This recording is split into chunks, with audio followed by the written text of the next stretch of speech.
Those who had hoped for political transformation were disappointed when the revolution produced no major changes in the government of the Ottoman Empire. The CUP decided to leave Sultan Abdul Hamid II on the throne. He had managed to take some credit for the restoration of the constitution and was revered by the Ottoman masses as both their sultan and the caliph, or spiritual head, of the Muslim world. Deposing Abdul Hamid might have generated more problems than benefit for the Young Turks in 1908. Moreover, the CUP's leaders were indeed Young Turks, mostly junior officers and low-ranking bureaucrats in their late 20s and 30s. They lacked the confidence to take power in their own hands. Instead, they left the exercise of government to the Grand Vizier, Prime Minister, said Said Pasha, and his cabinet, and took on the role of oversight committee to ensure the Sultan and his government upheld the Constitution. If Ottoman citizens believed the Constitution would solve their economic problems, they were soon to be disappointed. The political instability provoked by the revolution undermined confidence in Turkish currency. Inflation soared to 20% in August and in September 1908, putting the working classes under intense pressure. Ottoman workers organized demonstrations seeking better pay and work conditions, but the Treasury was in no position to meet the workers' legitimate demands. Labor activists mounted over 100 strikes in the first 6 months after the revolution, leading to severe laws and a government crackdown on workers. Crucially, those who believed the return to parliamentary democracy would gain Europe's support and respect for the territorial integrity of the Ottoman Empire were to be humiliated. Turkey's European neighbors seized on the instability created by the Young Turk Revolution to annex yet more Ottoman territory.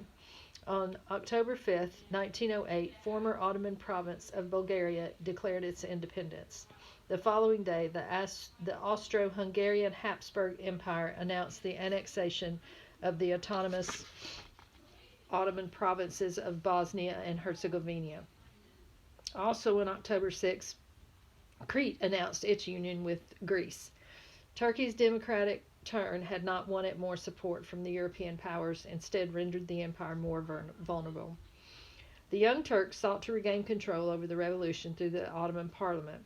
The CUP was one of only two parties to contest the election, held in late November and early December 1908, and the Unionists, as members of the CUP were called, won an overwhelming majority in the lower house, co-opting many independents into CUP ranks.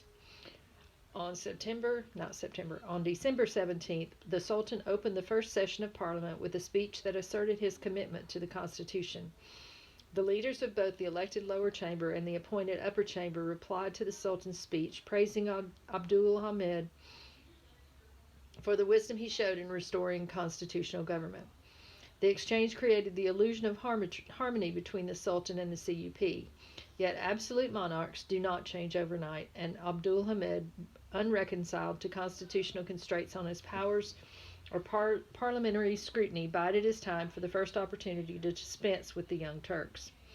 Once the enthusiasm for revolution had abated, the CUP came to face serious opposition within Ottoman political circles and from influential elements of civil society. The religion of state was Islam. The religious establishment condemned what they saw as secular culture of the Young Turks. Within the military, there were clear splits between the officers, who were graduates of the military academies and had liberal reformist leanings, and the ordinary soldiers, who placed a higher premium on the loyalty they had pledged to the Sultan. Within the parliament, members of the liberal faction suspected the CUP of authoritarian tendencies and used their access to the press and to European officials, particularly in the British embassy, to undermine the CUP's position in the lower chamber. From his palace, Abdul Hamid II quietly encouraged all elements that challenged the CUP. On the night of April 12th and 13th, 1909, the enemies of the CUP mounted a counter-revolution. Soldiers of the First Army Corps, loyal to Sultan Abdullah Hamid II, mutinied against their officers and made common cause with religious scholars from the capital's theological colleges. Together they marched on the parliament in a noisy demonstration that drew growing numbers of Islamic scholars and mutinous soldiers overnight. They demanded a new cabinet, banishment of a number of unionist politicians, and restoration of Islamic law, even though the country had in fact been under a mixed set of legal codes for decades. The unionist deputies fled the capital, fearing for their lives. The cabinet tendered its resignation, and the Sultan opportunistically conceded to the demands of the mob, reasserting his control over the politics of the Ottoman Empire. Abdullah Hamid's restoration proved short-lived. The Ottoman Third Army in Macedonia saw the counter-revolution in Istanbul as an assault on the constitution they believed essential for the empire's political future. Young Turk loyalists in Macedonia mobilized a campaign force called the Action Army to march on Istanbul under the command of Major Ahmed Niyazi, a hero of the Young Turks Revolution.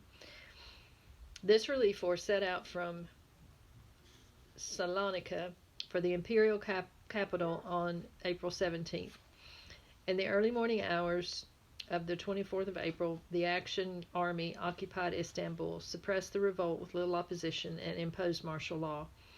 The two chambers of the Ottoman Parliament reconvened as the General National Assembly, and on April 27th voted to depose Sultan Abdulhamid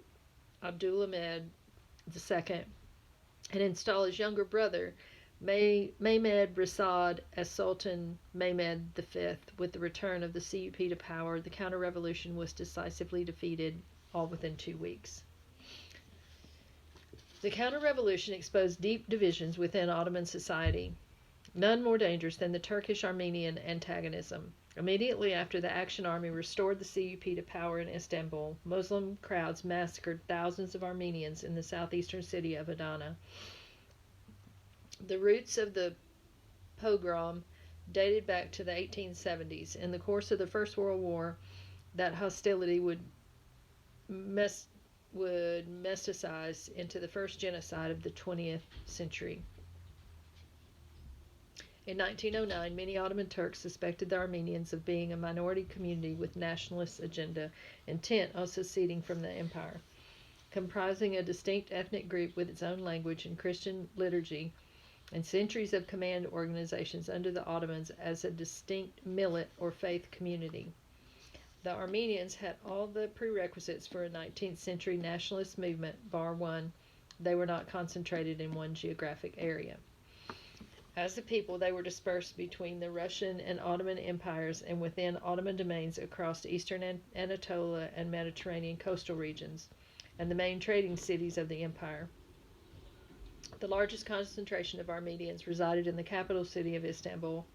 Without a critical mass in one geographical location, the Armenians could never hope to achieve statehood unless, of course, they could secure the support of a great power for their cause. The Armenians made their first territorial claim at the 1878 Congress of Berlin. As part of the settlement of the Russo-Turkish War, the Ottomans were forced to cede 3 provinces and sizable Armenian populations to Russia: Kars, Ardahan, and Batum. The transfer of hundreds of thousands of Armenians to Russian rule provided the context for Armenian demands for greater autonomy within Ottoman domains. The Armenian delegation set out their ambitions, claiming the Ottoman provinces of Erzurum, Bitlis, and Van as the provinces inhabited by the Armenians. The delegation sought an autonomous region under a Christian governor on the model of Mount Lebanon, with its volatile mix of Christian and Muslim communities. The European powers responded by including an article in the Treaty of Berlin requiring the Ottoman government to implement immediately such improvements and reforms demanded by local requirements in the provinces inhabited by the Armenians, and to provide them with security from attack by the Muslim majority. The treaty required Istanbul to report periodically to the European powers on the measures it was taking on behalf of its Armenian citizens. European support for Christian nationalist movements in the Balkans had made the Ottomans understandably wary of foreign intentions in other strategic Ottoman domains.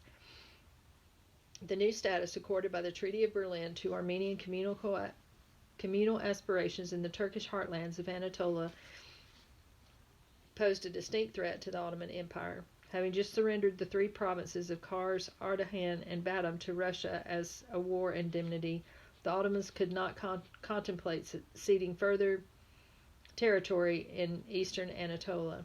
Consequently, Abdulhamid II's government did all it could to suppress the nascent Armenian movement and its ties to Britain and Russia. When in the late 1880s, Armenian activists began to form political organizations to pursue their national aspirations, the Ottoman government treated them like any other domestic opposition group and responded with the full range of repressive action: surveillance, arrest, imprisonment, and exile.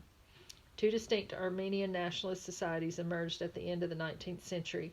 A group of Armenian students in Switzerland and France created the Hunchak Society in Geneva in 1887. In 1890, a group of activists inside the Russian Empire launched the Armenian Revolutionary Federation, better known as the Dashnak, or Federation in Armenian. They were very different movements with divergent ideologies and methods. The Hunchaks debated the relative merits of socialism and national liberation, while the Dashnaks promoted self-defense among Armenian communities in both Russia and the Ottoman Empire.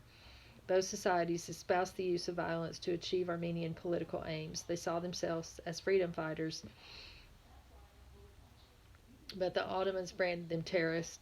Activities by the Hunchaks and the Dashnaks exacerbated tension between the Muslims and Christians in eastern Anatolia, which the Armenian activists hoped might provoke European intervention, and the Ottomans exploited to try to quell what they saw as a nascent nationalist movement. The volatile situation inevitably led to bloodshed. Between 1894 and 1896, Ottoman Armenians were the target of a series of terrible massacres. The violence began in the Sassoon region of southeastern Anatolia in the summer of 1894, when Kurdish nomads attacked Armenian villagers for refusing to make the traditional protection payments on top of their tax payments to Ottoman officials.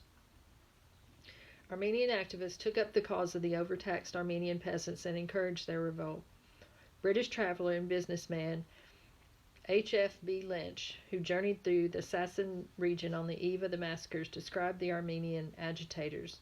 The object of these men is to keep the Armenian cause alive by lighting a flame here and there and calling fire. The cry is taken up in the European press, and when people run to look, there are sure to be some Turkish officials drawn into the trap and committing abominations. The Ottoman government dispatched the Fourth Army, reinforced by a Kurdish cavalry regiment, in a bid to restore order. Thousands of Armenians were killed as a result, provoking the European calls for intervention that the Hunchaks actively sought and the Ottomans mostly wanted to avoid. In September 1895, the Hunchaks organized a march in Istanbul to petition for reforms in the eastern Anatolian provinces that Europeans increasingly referred to as Turkish Armenia.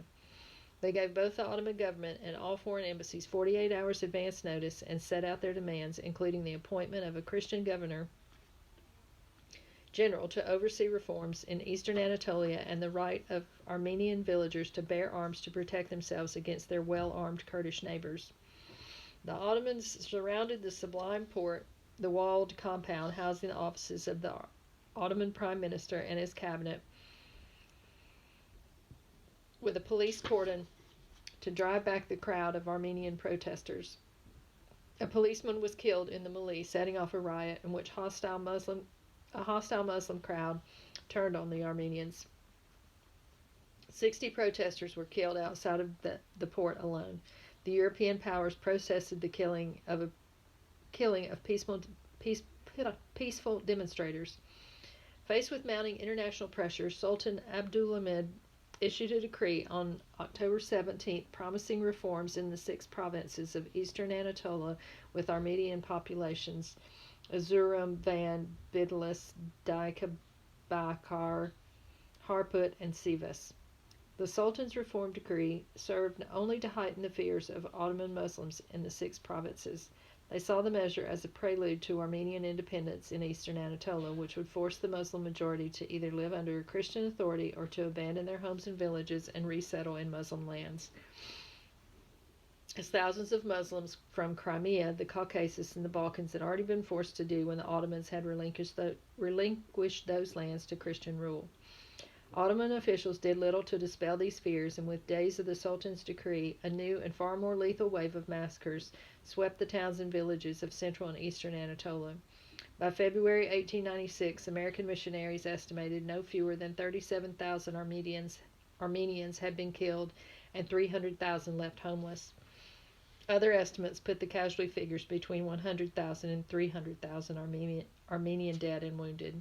Given the isolated nature of the region, we are unlikely to obtain a more precise figure for the casualties of the 1895 massacres. Yet the level of violence against the Armenians was clearly unprecedented in Ottoman history.